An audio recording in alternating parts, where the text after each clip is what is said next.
Vous écoutez Passage, Passage, le témoin des générations. Épisode 3, ma coloc a 91 ans.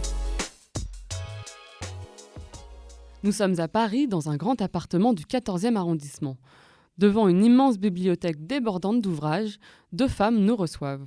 Je suis Marie-Madame Lajoigny, donc Je m'appelle Chloé Palomba, j'ai 25 ans, bientôt 26. j'ai 91 ans. Je viens à la base de Toulouse et là je viens d'arriver sur Paris. Je n'ai pas d'enfants, ni donc de petits-enfants. J'ai entendu parler par ma grand-mère de la colocation intergénérationnelle et du coup je me suis mise en colocation avec Madame Lajoigny via le Paris Solidaire.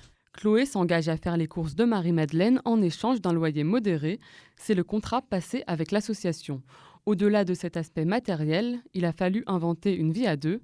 Alors comment cohabite-t-on quand 65 ans nous séparent ? On n'a pas du tout, évidemment, la même perspective dans l'existence. Moi, ma vie est quasi terminée, donc je n'ai pas de futur. Une personne âgée, elle a encore des menus événements qui arrivent, des contacts. Moi, j'ai une famille, évidemment. Bon, mais elle n'a plus de grand-chose à dire sur sa propre vie. Donc, elle est contente d'entendre des jeunes parler de leurs études quand ils sont étudiants, de leur travail quand ils travaillent.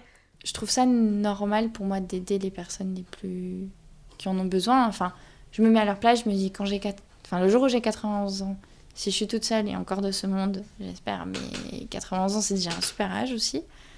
J'aimerais bien avoir un jeune et qui soit volontaire pour rester chez moi. Et du coup, je pense que ça met un petit peu peut-être de piment dans sa vie aussi.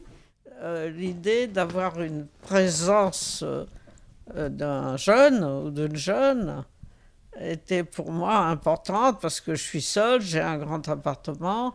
Plutôt que de ou déménager ou aller en institution, ce que j'ai jamais voulu faire, c'était mieux que je une chambre à un étudiant. Voilà.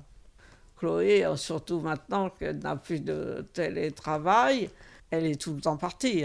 Pas à 7h du matin, elle rentre à 7h du soir ou davantage. Mais quand elle est là, elle sait être présente. J'aurais pu prendre une salariée. Ça me paraissait plus sympathique, si vous voulez, de prendre une étudiante ou un étudiant. Entre Chloé et Marie-Madeleine, des règles tacites se sont mises en place. Alors je vous vois, toujours Madame Lajoigny. En fait, quand je suis arrivée, donc au début, quand je me suis présentée à Madame Lajoigny, j'ai toujours dit vous. Et je disais également Madame Lajoigny parce que pour moi, c'est quand même une personne beaucoup plus âgée par rapport à moi. Et du coup, je lui dois le respect en soi. Et je me suis toujours dit que si un jour, elle se sentait et elle souhaitait que je la tutoie, elle me le dirait.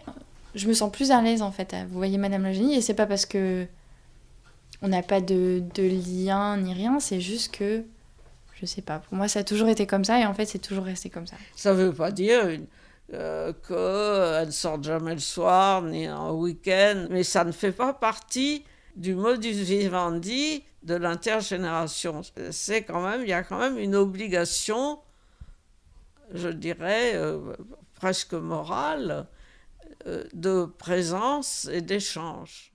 Au début du confinement, quand le président a annoncé qu'on allait faire un confinement, qu'on est tous restés chez nous, moi j'habite à Toulouse, il y a mes parents, ils ont une grande maison, un grand jardin. À la base, j'aurais souhaité, et si j'avais été toute seule, j'aurais voulu en fait rentrer à Toulouse. À ce moment-là, je me suis dit, t'as un choix Chloé, c'est soit tu t'en vas et tu la laisses, soit non. Et finalement, j'ai décidé de rester parce que c'est pas grave, c'était que 2 mois, mais que je puisse l'aider psychologiquement, c'était bien aussi. Moi, je prends mon temps, évidemment. J'ai le temps de ranger, j'ai le temps de faire ma cuisine si je veux. Les jeunes sont dans le présent aussi beaucoup, dans le futur, mais dans le présent.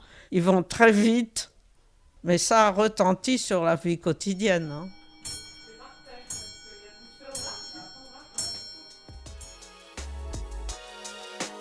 Vous venez d'écouter Passage.